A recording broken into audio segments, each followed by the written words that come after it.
오늘 함께 나눌 말씀은 사사기 1장 11절부터 26절까지입니다. 사사기 1장 11절부터 26절까지입니다.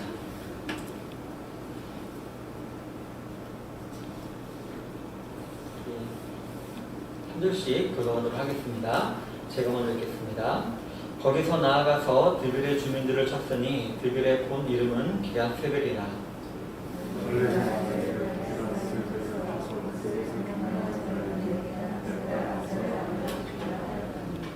갈렙의 아우 그나스의 아들 온니엘이 그것을 점령하였으므로 갈렙이 그의 딸 악사를 그에게 아내로 주었더라.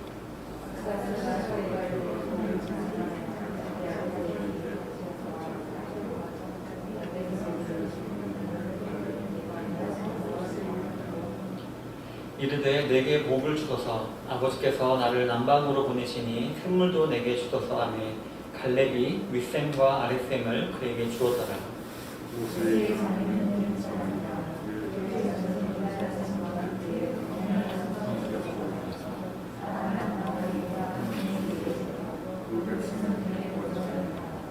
유다가 그의 형제 시므온과 함께 가서 스밧에 거주하는 가나안 족속을 쳐서 그곳을 진멸하였으므로 그 성읍의 이름을 호르마라 하니라.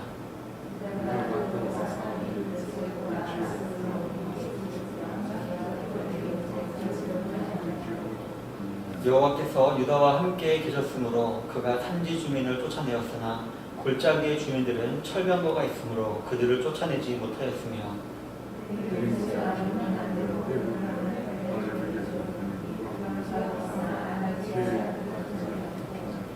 베냐민 자손은 예루살렘에 거주하는 여부스 족속을 쫓아내지 못하였으므로 여부스 족속이 베냐민 자손과 함께 오늘까지 예루살렘에 거주하니라.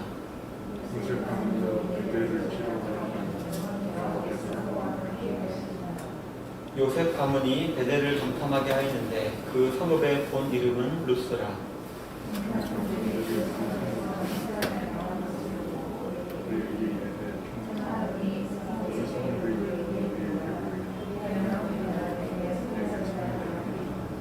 그 사람이 성읍의 입구를 가리킨지라. 이에 그들이 칼날로 그 성읍을 쳤으되 오직 그 사람과 그의 가족을 놓아 보내매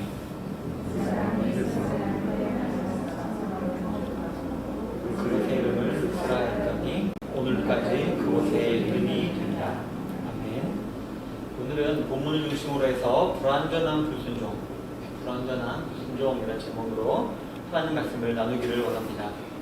지난 시간에 말씀드렸듯이 이제 3장에서 이제 온니엘이 본격적으로 이제 등장하기까지 1장과 2장은 사사기의 서론에 해당하는 부분이라고 말씀을 드렸었습니다. 지난주에 배웠던 부분을 잠깐 살펴보면 1장 초반부에서 이스라엘은 민족의 지도자 여호수아가 죽은 이후에도 먼저 여호와 하나님께 여쭙고 이제 전쟁을 나갈 정도로 처음에는 잘 나갔습니다. 그 대표격으로 유다 지파가 나오는데요. 유다의 지파에서 예수님이 태어나셨다라는 것을 생각해 볼 때에 저 여러분들도 하나님의 일을 해 나아갈 때에는 무엇보다도 예수님을 앞세우고 나아가야 함을 알아보았고요. 즉 나의 지식이나 경험이나 돈이나 그런 것들로 그 문제를 해결하려 하지 않고 오직 믿음으로 해결하도록 해야 함을 알아보았습니다. 또한 우리는 가장 강했던 유다 지파가 가장 약했던 지파인 시므온 지파와 동력한 것을 통해서 우리 좋은 시학교의 모든 지체들은 누구도 차별하지 않고 같이 동력하면서 나아가야 함을 알아보았습니다. 아도니 베셋과 같은 우리의 큰 대적인 마귀가 여전히 공중원세를 잡고 있는 이 말세의 때에 우리는 예수님을 앞세우며 비록 약해 보일지라도 다 같이 동력하면서 이 교회의 비전 성취를 위해서 우리가 함께 나아가야 함을 우리가 알아본 것이었습니다. 먼저 이제 오늘 읽은 본문으로 이제 돌아와서 이제 오늘 본문의 앞부분인 11절부터 15절에 보면은 갑자기 갈렙에 대한 이야기가 등장합니다. 갈렙은 잘 아시다시피 여호수아에게 이 80세나 되는 더 많은 그런 노력에도 불구하고 자신에게 배분된 헤브론에 속한 산지를 달라라고 담대하게 요구했던 그런 용사였습니다. 하지만 그는 이기적이지 않아서 사업적인 유익보다는 각 지파들의 정착을 위한 공적인 일에 먼저 했습니다. 그러니까 헤브론 땅을 이렇게 취하되 먼저 자기 땅을 얻으러 가지 아니하고 이제 다른 지파들을 도와서 먼저 이 가나안 땅을 한번 쭉 훑는데 이 갈렙이 먼저 도와줬었습니다. 그렇기 때문에 아직 그 땅의 주인은 되지 못하고 있었습니다. 역사학자에 따르면은 이스라엘 민족은 먼저 가나안 땅 이제 남부에서부터 북부로 한번 쭉 올라가는 전투를 하고 또 위에서 한번 쭉 내려오면서 전투를 하면서 그 지역에 이제 땅 족속들을 다 이제 몰아냈다라고 합니다. 그래서 이제 여호수아 11장 16절부터 23절에 보면은 여호수아가 모든 왕을 잡아 죽였다라는 표현이 나오는데요. 또 온 땅에 땅을 취했기 때문에 그 땅에 전쟁이 그쳤다라는 표현이 나오는데요. 바로 이와 같이 가나안 땅을 한번 이렇게 크게 한번 훑고 지나갔다라는 것을 말하고 있는 것입니다. 따라서 이제 그 지역의 왕들은 다 죽였고 이제 잔당 소탕만이 남은 것이었습니다. 그래서 각 지파들은 이제 자기가 분배받은 땅에 가서 아직 남아있는 그 잔당들을 소탕하고 이제 그 지역을 완전히 차지하면 되는 것이었습니다. 그러던 와중에 본문의 앞부분인 10절에 보면 이제 유다 족속이 헤브론을 쳤다라고 기록을 하고 있습니다. 아마도 많은 이제 신학자들은 이때 이제 유다 지파가 그동안 앞에서 수고한 갈렙이 헤브론을 정복하는 것을 도와주었다라고 이렇게 말을 하고 있습니다. 그러자 갈렙도 자신의 지경은 아니었지만 그의 보답을 하기 위해서인지 오늘 본문을 보면은 드비를 치고자 했습니다. 그리고 그 드비를 칠 때 그것을 도와준 자에게 자기의 딸을 아내로 주겠다라는 약속도 했습니다. 이 내용은요 여호수아서 15장에도 똑같이 등장하는 그런 내용입니다. 그리고 이런 약속을 했을 때 갈렙의 조카였던 온니엘이 용감히 나아가서 전쟁을 하고 그리고 그 딸 압사를 이렇게 아내로 삼게 됩니다.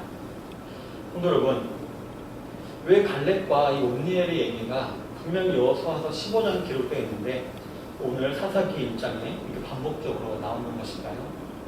그 이유는 명확합니다. 우리가 지난주에 알아보았듯이 유다 지파가 처음에는 되게 잘 나갔습니다. 말씀을 듣고 그대로 나아가서 승리를 취하고 잘했습니다. 그런데 그 이후에는 이제 유다 지파조차도 이제 하나님 앞에서 불순종을 하게 됩니다. 그렇기 때문에 하나님께서는 이제 불순종하는 이스라엘 백성들을 이렇게 보여주기 앞서서 먼저 갈렙과 온니엘을 보여주면서 이렇게 온전히 순종했을 때 큰 승리를 취했던 갈렙과 온니엘을 보여주면서 이렇게 대조적으로 이렇게 비교하고자 하셨던 것이었습니다. 여러분, 이 갈렙과 온니엘은요 이방 사람이었습니다. 히브리 사람이 아니라 이방 사람이었습니다. 하지만 그럼에도 불구하고 그들은 이스라엘 민족으로 편입이 되자마자 그 누구보다도 여호와 하나님의 말씀을 굳게 신뢰하는 그런 사람들이 되었습니다. 그렇기 때문에 갈렙은 100세가 가까운 고령에도 하나님의 명령을 성취하기 위해서 전장을 누이면서 이렇게 싸움을 하였고 또 그의 사위 온니엘 역시 담대한 믿음으로 전쟁에 나아가서 승리를 쟁취하고 약속된 가나안 땅의 한 지경을 이렇게 차지했던 것이었습니다. 그런데 이 이후에 등장하는 이제 소위 이제 본 혈통이라고 볼 수 있는 이스라엘 민족이 점점 타락해져가는 징조가 보이는데요. 게다가 더 큰 문제는 이러한 이방인이었지만 믿음이 더 좋았던 갈렙과 온니엘과는 달리 오히려 이스라엘 백성들의 불순종은 어떻게 보면 약간 의도적이라고도 우리가 볼 수가 있는데요. 이런 것 때문에 하나님께서는 이렇게 갈렙과 온니엘을 보여주고 불순종하는 이스라엘을 보여주면서 서로 비교하고 현대를 살아가는 저 여러분들에게 우리는 어떻게 살아가야 하는가를 보여주는 것이라고 볼 수가 있는 것입니다. 성도 여러분, 이스라엘 백성들은 어느새 한 번 승리에 도취가 되어서 그 안에 들어온 죄악으로 말미암아 의도적으로 이제 범죄를 하게 된 것을 우리가 오늘 확인할 수 있을 것입니다. 이런 말씀을 통하여서 저 여러분들이 다 같이 하나님의 일을 한다고 하면서도 범할 수 있는 불완전함이라는 불순종에는 어떠한 것이 있는지 한번 세 가지로 알아보고자 합니다. 첫 번째로 우리가 범할 수 있는 불완전함이라는 불순종은 바로 하나님의 능력을 제한하는 것입니다.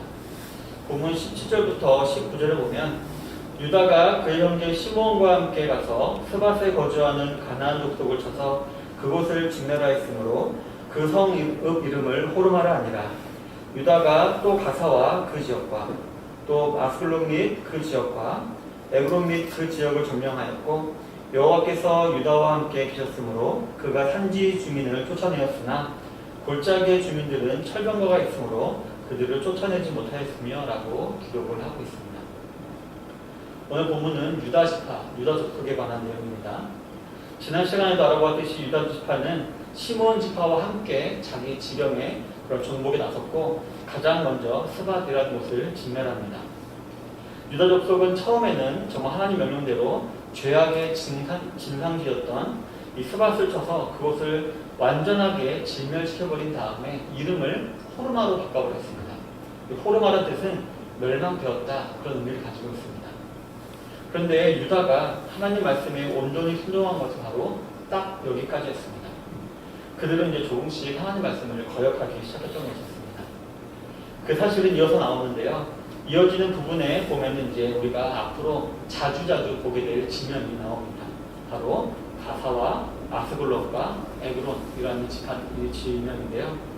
이 지명은 지금도 이제 이스라엘과 이렇게 대립하고 있는 지역인데요. 바로 유다 남쪽에 있는 큰 성읍들이었습니다.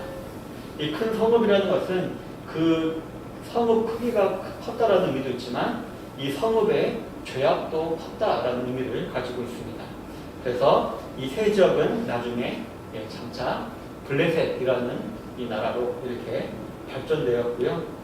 이때 유다는 이 세 성읍을 하나님 말씀대로 완전히 진멸하지 않았기 때문에 그 씨앗이 결국 이스라엘을 계속해서 괴롭히는 그런 나라가 된 것이었습니다.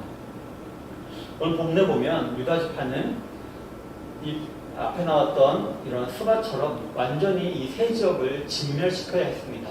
그런데 오늘 본문에 보면 유다는 단지 이것을 점령하였다라고만 말을 하고 있습니다. 어떻게 보면은 자기들 보기에도 이 성읍이 너무 좋아 보이는지 완전히 부셔버리지 않냐고 그냥 지배권만 점령만 했던 것이었습니다. 어떤 주석가는 이때 유다가 이들을 스밧과 같이 진멸하지 않냐고 그 성읍들에 대한 현재적 소유권만을 취했기 때문에 그 지역의 블레셋 사람들은 시간이 지남에 따라 점점 그 성읍들을 회복하였고 결국에는 이스라엘의 뿌리 깊은 원수가 되었다라고 이렇게 말하였습니다. 그리고 이어지는 19절에 보면 이제 유다 족속의 죄악이 더욱더 노골적으로 드러납니다. 19절 초반부에 나왔듯이 유다 족속은 여호와 하나님께서 그들과 함께 하신 고로 이스라엘 남부 산지에 있는 주민들을 다 쫓아내었습니다. 그러다가 이제 골짜기까지 가게 됐는데 골짜기에는 이제 철병거를 가진 주민들이 살고 있었습니다. 그 철병거를 보자 이제 유다 지파는 이런 생각을 했던 것 같습니다. 아, 저건 위험하다. 저건 우리가 이기지 못할 것 같다. 이미 우리에겐 땅이 충분하니 여기는 굳이 우리가 피해를 보면서 점령할 필요가 없겠다라고 생각했는지도 모르겠습니다. 그래서 유다 족속은 철병거를 보고는 겁에 질렸는지 싸우려는 생각도 하지 않았던 것이었습니다. 이러한 두려움, 이렇게 그들이 겁에 냈다는 것은 바로 하나님을 불신했다는 증거였습니다. 즉 자신도 모르는 사이에 하나님의 능력에 제한을 둔 것이었던 것입니다. 성도 여러분, 1장 1절부터 기록된 내용대로 유다 족속은 그들과 함께 하시는 하나님의 능력으로 말미암아 승승장구해오고 있었습니다.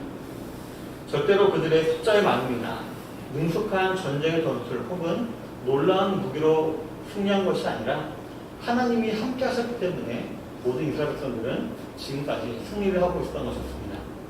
따라서 만약에 이 골짜기에 철병거가 있는 주민들의 전투할 때도 이 유다 지파가 하나님께 도움만 구했다면 분명히 그 전쟁에서 승리를 했을 것입니다. 그것은 그냥 제 내피셜이 아니고요. 사사기 4장과 5장에 그 증거가 있습니다. 사사기 4장과 5장에 보면은 드보라와 바락이 나오는데요. 이 드보라와 바락은 무려 900대나 되는 철병거를 가진 군대와 맞서 싸워서 승리한 사건이 기록이 되어 있습니다. 따라서 이때 유다도 분명히 하나님을 의지해 나갔다면 이 골짜기에 이 철병거를 가진 주민들도 싸워서 이길 수 있었던 것이었습니다. 하지만 불행히도 이 유다 족속은 인간적인 두려움에 매몰된 나머지 하나님의 능력을 제한해버리고는 하나님의 명령을 어겨버리는 그런 악행을 행하고 말했던 것이었습니다. 성도 여러분, 저와 여러분들 역시 오늘 나오는 이스라엘의 이런 족속들과 같습니다. 이미 예수님께서 승리하여 중복해 놓으신 이 세상에서 우리는 각자 처한 가정과 학교와 직장과 또 교회의 각 부서 그리고 같은 이런 지경에서 하나님의 능력을 의지하기만 하면은 분명히 승리를 할 수 있습니다. 하지만 우리 모습 가운데서도 오늘 본문의 유다 족속과 같은 모습이 분명히 있을 것입니다. 처음에는 믿음으로 시작했다가 결국에는 흐지부지한 상태로 끝날 때가 많이 있는 것입니다. 용두사미로 끝나는 것입니다. 과연 내가 어느 부분에서 하나님의 능력을 제한한 채 아니면은 하나님의 능력을 배제한 채 내 생각과 내 방법들로 일을 처리하고 또 하나님의 일이 분명함에도 내가 그냥 포기하고 있지 않았는지 한번 곰곰이 생각해 보시기를 바랍니다. 아직 언급되지는 않았지만 저와 여러분들이 이미 알고 있듯이 하나님께서는 이렇게 자신의 백성들이 자기의 능력을 제한하거나 배제한 채 자기 소견에 옳은 대로 행할 때 반드시 징책하셨습니다. 따라서 이러한 일을 당하기 전에 본문을 통해 한번 자신을 돌아보고 혹시 스스로 하나님의 능력을 제한하여서 하나님 말씀을 지키지 못한 것이 있다면 회개하시고 온전히 하나님만 의지하심으로 말미암아 각자 공배받은 지경에서 항상 승리하며 나아가시는 모든 좋은 시작교회 성도님들이 다 되시기를 바라겠습니다. 저 여러분들이 다 같이 하나님의 일을 한다고 하면서도 범할 수 있는 불완전함이라는 불순종은 두 번째로 하나님의 명령을 타협과 편안함으로 바꾸는 것입니다. 우리 본문 21절 한번 다 같이 읽어보도록 하겠습니다. 시작.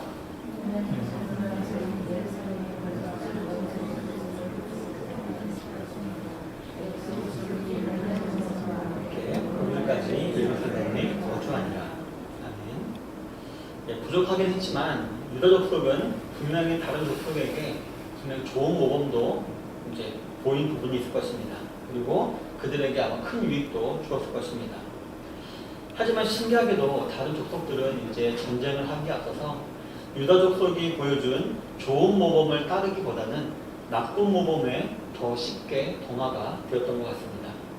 방금 읽었던 21절의 베냐민 족속은 유다 족속이 철병거를 소유한 골짜기의 거민들을 쫓아내지 않은 것을 보고는 담대함을 얻었는지 이 베냐민 족속 역시 예루살렘 성에 거주하던 여부스 족속을 쫓아내지 아니하고 그냥 남겨두었습니다. 물론 베냐민 족속은 작은 지파였기 때문에 전쟁을 했어도 졌을 것이다 라고 우리가 생각할 수도 있습니다. 하지만 성경은 그렇지 않다라고 분명히 말하고 있습니다. 먼저 창세기 49장 27절에 보면 이제 아버지 야곱이 베냐민에게 이렇게 축복한 장면이 나오는데요. 축복인지 아니면은 조류는 모르겠지만 분명히 이렇게 말하고 있습니다. 베냐민은 물어뜯는 일이라 아침에는 빼앗은 것을 먹고 저녁에는 움킨 것을 나누리로다 라고 했습니다. 이 말은 아버지 야곱이 베냐민을 보았을 때 그 베냐민의 호전적인 성격과 그런 것들을 잘 알고 있다는 것입니다. 따라서 베냐민 지파는 본래 전쟁에 능한 지파였음을 우리가 알 수가 있는 것입니다. 또한 신명기 33장 12절에 보면 베냐민에 대해서는 일렀으되 여호와의 사랑을 입은 자는 그 곁에 안전히 거하리로다. 여호와께서 그를 날이 맞도록 보호하시고 그로 자기 어깨 사이에 처하게 하시리로다 라는 모세의 축복이 나오는데요. 이처럼 베냐민은 하나님의 사랑을 받는 그런 지파였기 때문에 이 베냐민 지파가 하나님을 의지하여 나갔다면 그 여부수 족속도 반드시 쫓아낼 수 있었던 것이었습니다. 이렇게 여러 가지로 좋은 조건을 가진 지파가 베냐민 지파였음에도 불구하고 분배받은 지경인 예루살렘의 여부스 족속을 쫓아내지 못했다는 것은 베냐민 족속이 이 정복 전쟁이라는 이 사명을 가나안 민족과 이렇게 타협하여서 그냥 편안함과 이 공존의 편안함으로 이 사명을 맞바꾼 것이라고 밖에는 우리가 볼 수가 없는 것입니다. 즉 베냐민 족속은 너희가 만일 그 땅의 원주민을 너희 앞에 몰아내지 아니하면 너희가 남겨둔 자들이 너희의 눈에 가시와 너희의 옆구리에 찌르는 것이 되어서 너희가 거주하는 땅에서 너희를 괴롭게 할 것이요 라는 민수기에 하나님의 경고를 무시하고는 가나안 족속을 덜 불쾌하고 덜 위험한 존재로 간주하였고 그리고 그들과 공존을 선택한 것이었습니다. 막상 여부 족속을 보니까 얘네들 괴물 아니네, 나쁜 애들 아니네, 같이 살아도 문제 없겠다라고 그냥 하고는 공존을 선택했던 것이었습니다. 여러분, 저와 여러분들 역시 오늘 베냐민 족속과 같은 죄악을 범할 때가 참 많이 있습니다. 먼저 믿은 자의 다른 신앙의 본을 따르기보다는 그들이 그리스도 안에서 자유라고 말하면서 누리고 있는 것들을 우리가 무턱대고 따라하는 경우가 더 많이 있는 것입니다.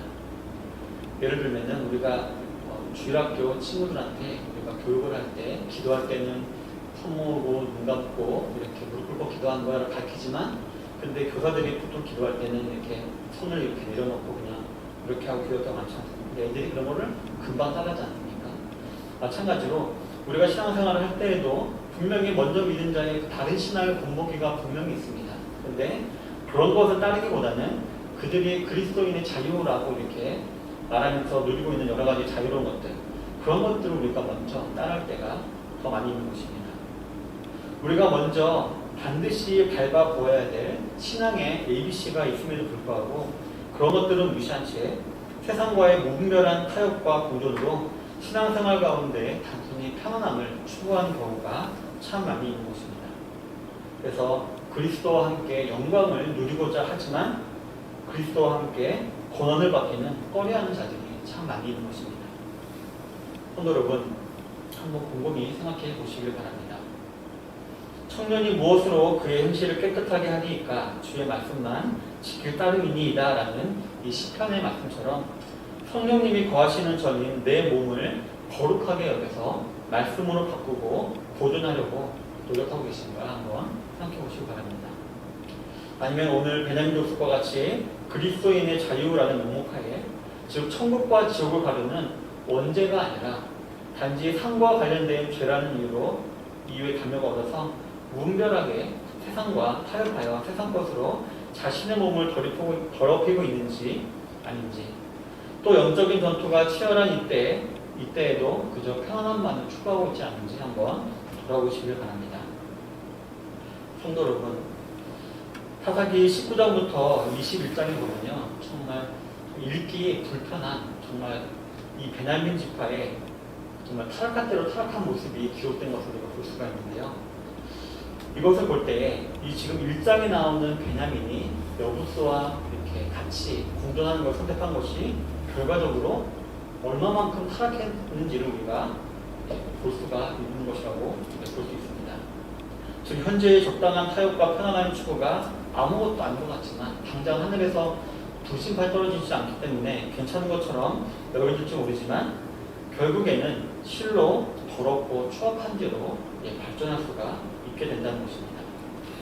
이러한 사실을 참고하시면서 삶의 작은 일이라도 타협하거나 단지 편안함만을 추구하지 아니하고 오직 하나님 말씀대로 살기를 다짐하시는 모든 성도님들이 되시기를 바라겠습니다. 세 번째로 저 여러분들이 다 같이 하나님의 일을 한다고 하면서도 범할 수 있는 불완전함이라는 무슨 점은 바로 목적으로 수단을 정당화하는 것입니다. 본문 24절에 보면 중탄꾼들이 그 성읍에서 한 사람이 나온 것을 보고 그에게 이르되 청하노니 이 성읍의 입구를 우리에게 보이라 그리하면 우리가 그에게 선자리라 하매 라고 기록을 하고 있습니다. 이제 세 번째로 요셉 지파가 나옵니다. 이 요셉 족속은 요셉 가문은 요셉의 아들인 에브라임 지파와 므낫세 지파를 말합니다. 어쨌든 이 요셉 가문도 이제 자신이 분배받은 땅을 정복하기 위해서 베델로 갔습니다. 그리고 그곳에서 그들은 그 성읍을 함락시키기 위해서 신중한 방책을 취했습니다. 곧바로 쳐들어가지 아니하고 먼저 정탐꾼들을 보내어서 그 성읍의 가장 취약한 부분이나 공격했을 때 가장 최대의 효과를 얻을 수 있는 그 부분을 알아내고자 했던 것이었습니다. 그리고 그들 생각에는 하나님 섭리했겠죠. 하나님의 섭리로 그 성읍에서 어떤 사람이 나오는 것을 보았습니다. 그래서 그 사람의 목숨을 담보로 하고 그 성읍으로 몰래 들어가는 비밀 통로에 대한 정보를 얻습니다. 그리고 요셉 이 가문도 결국 그 사람이 가르쳐준 곳에 가서 그 성읍을 쳐서 취하게 되었습니다. 그리고 약속한 대로 그 사람을 죽이지 아니하고 그 사람과 그 가족을 놓아주었습니다. 그러자 그 사람은 햇사람의 땅으로 가서 성읍을 건축하고 그가 살던 베델의 옛 지명인 루스라는 이름을 붙이고 그 성읍을 이렇게 구성합니다. 성도 여러분, 물론 선에 대해서는 우리가 선으로 이제 보답하는 것이 맞기는 합니다. 하지만 우리가 먼저 알아야 될 것은 뭐냐면 하나님께서는 분명히 가나안에 있는 모든 족속을 다 진멸하라라고 명령하셨다는 것입니다. 따라서 요셉 족속은 비록 그가 자신들에게 이로움을 주었지만 하나님 명령대로 그 사람들을 죽여야만 했습니다. 왜냐하면 결국 그들이 이스라엘을 괴롭게 할 것이기 때문이었습니다. 만약에 그 사람을 죽이기 힘들었다면 차라리 나합과 같이 자신의 민족으로 편입을 시켜서 이스라엘 사람으로 살게 해야 했습니다. 하지만 요셉 족속은 하나님 명령보다는 자기들의 의지대로 그와 그의 가족을 죽이지 않냐고 그냥 보내서 놓아주었습니다. 결국 그들은 루스라는 성읍을 지어 생활하면서 가나안 족속의 이 관행, 이 악행을 계속 유지하였고 이러한 사상과 문화는 결국 이스라엘에게 영향을 주게 되었던 것이었습니다. 성도 여러분, 과연 요셉 족속은 이렇게 비밀 통로를 통해서만 베델성을 취할 수 있었을까요? 그렇지 않습니다. 22절에 보면 뭐라고 기록되어 있는지 아십니까? 22절에 보면 여호와께서 그와 함께 하시니라 라고 분명히 기록을 하고 있습니다.